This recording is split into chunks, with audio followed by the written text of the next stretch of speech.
tidak saya laporkan, maka objek itu adalah objek yang lagi disengketakan. Titik. Bang, ada apakah upaya abang melaporkan itu terkesan lambat, Bang? Kan tidak gitu. Itu strategi. Harus seperti itu. Kalau dari awal saya lapor, pasti akan berubah semua. Kalau sekarang, semuanya udah dituangkan dalam berita acara pemeriksaan.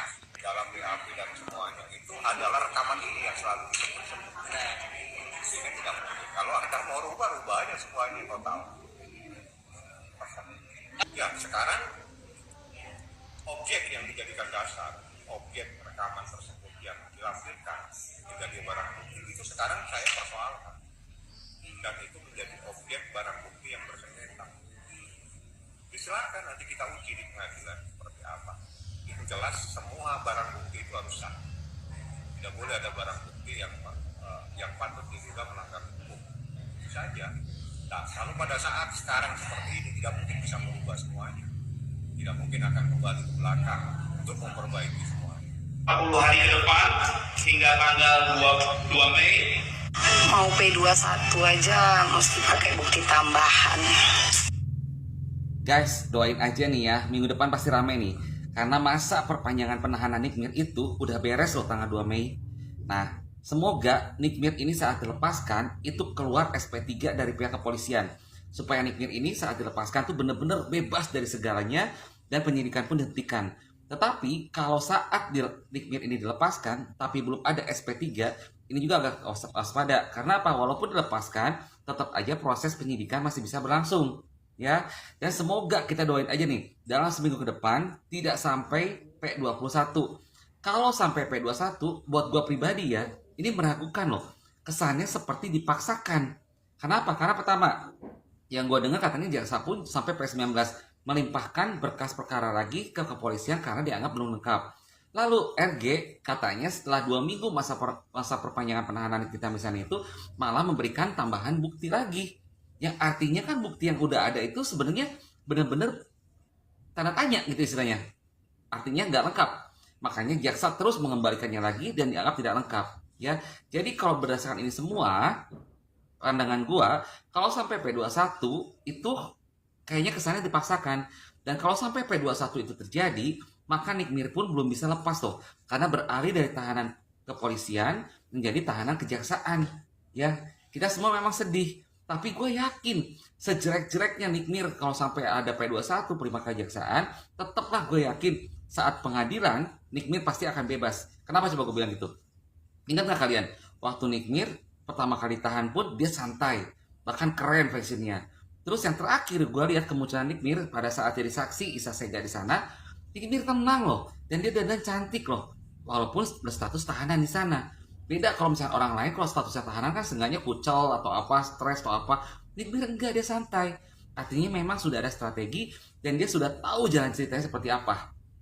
Makanya dia santai. Makanya, dan ingat ya, kalau sampai Nick Mir lepas, entah itu lepas nanti minggu depan atau divonis bebas oleh pengadilan, yang deg-degan itu pihak yang melaporkan Nick Mir loh. Itu udah pasti akan berbalik. Nick Mir bisa saja nih melaporkan balik dengan tuduhan palsu. Dan itu saksinya pihak kepolisian sendiri dan udah pasti musuhnya ini pasti masuk jeblos langsung gue yakin itu semua ya. Jadi doakan saja. Dan bener Doktif pun sampai bilang kalau sampai Nick Mir keluar, wah Doktif sendiri katanya angkat tangan katanya. Artinya apa? Bener-bener Nick Mir ini bener-bener akan menghabisi semua musuh-musuhnya itu. Dan itu keren banget gue bilang.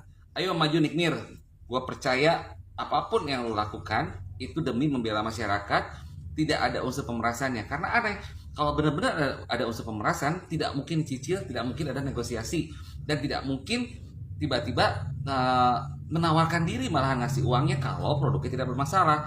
Jadi yang harus dipertanyakan ini adalah pihak yang melaporkan Nick Mir ini. Ya, jadi guys, pantengin minggu depan, pasti seru nih. Antara Nick Mir dilepaskan atau Nick Mir menjadi P21. Semoga saja Nick Mir dilepaskan dan keluar langsung SP3. Doain aja itu semua ya guys ya. Jangan sampai P21 kasihan Nick Mirnya, kasihan anak-anaknya, kasihan si Lolinya, nggak ada aminya, bener nggak? Walaupun P21 di kejaksaan belum tentu juga Nick Mir ini bakal ditahan ya, karena bisa saja divonis bebas oleh pengadilan.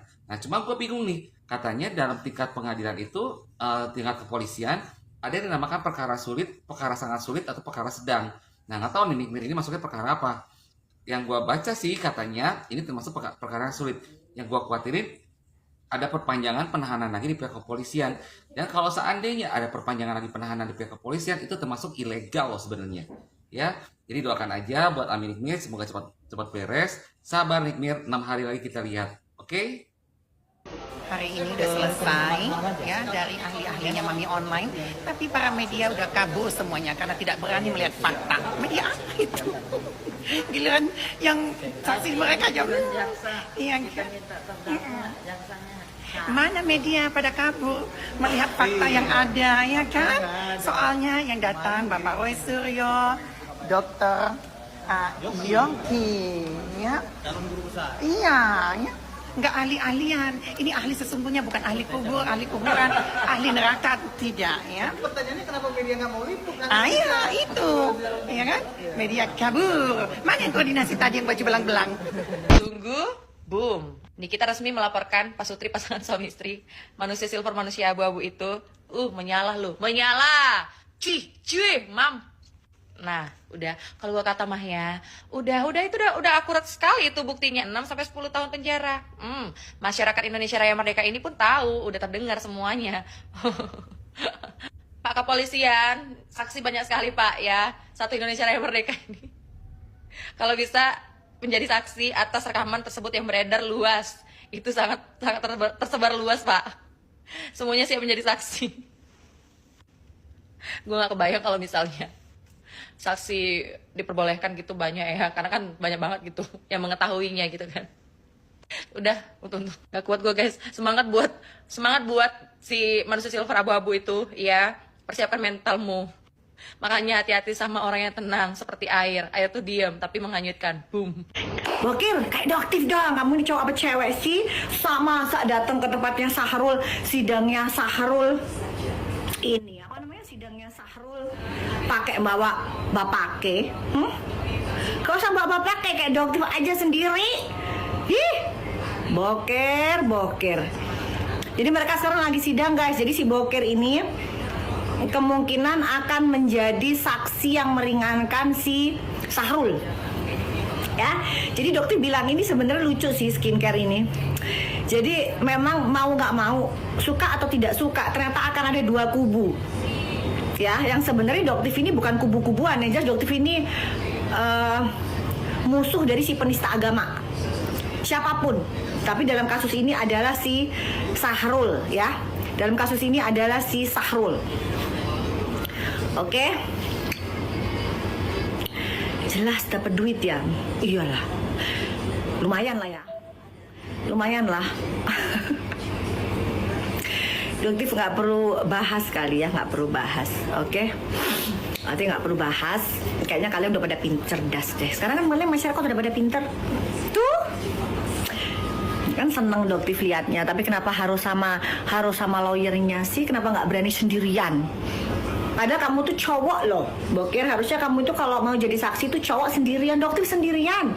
Coba terbang dari Mekah, ya, dari Mekah langsung ke Jakarta, dari Jakarta ke Surabaya, Surabaya ke Malang, itu doktif sendirian. Oke, tapi kalau dari Surabaya, dari Jakarta ke Malang memang ada kawalan sih, ada pengawal ya satu, tapi itu staf doktif dan itu pun cewek, ya. Kalau doktif mah tandang ke gelanggang meski seorang diri. Itu doktif, nggak perlu takut. Gitu. Iya ya pakai nunduk. Kalau doktif mah begini. Ape lu Srul, ape lu Rul, sini Rulul. Siapa lagi nanti abis gitu? Si hewan pemakan bambu tuh, sini. Terus si ular juga, sini ular.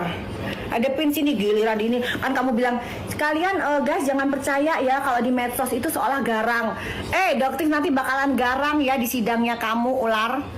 Sidangnya pemakan bambu, ya, gitu. Kenapa kok dokter nggak mau garang di situ, ngabisin energi, ya, menghadapi para marga satwa pada saat persekusi itu ngabisin energi, guys, nggak penting, terus nggak ada hasilnya, ya kan? Kalau dokter perang di persidangan, nah itu ada hasilnya, sama seperti pada saat dokter RDP rapat dengar pendapat di Komisi 6. Apa apa? Hasilnya ada ketoknya, ketok palunya, menghasilkan apa? BPKN, Badan Perlindungan Konsumen, akhirnya mendapatkan payung hukum. Jadi kalau kita itu bicara itu ada manfaatnya, ada faedahnya, bukan asal keluar-keluar kayak kalian. Itu. Ya kan? Nah nanti pada saat di persidangan kasus persekusinya Doktif, nah itu Doktif garang. Doktif mau lihat, kalau bisa live ya guys ya persidangannya ya. Doktif maunya persidangannya terbuka, jadi bisa dilihat oleh masyarakat umum. Ya, tapi kalian sabar guys, karena prosesnya panjang. Apalagi nanti kalau di bulan Mei, misalnya nanti mereka nggak kooperatif itu dalam arti mereka mundur-mundur guys dipanggilnya. Ya, jadi misal mereka harus datang nih di hari Senin panggilannya mereka, ternyata mereka mundur.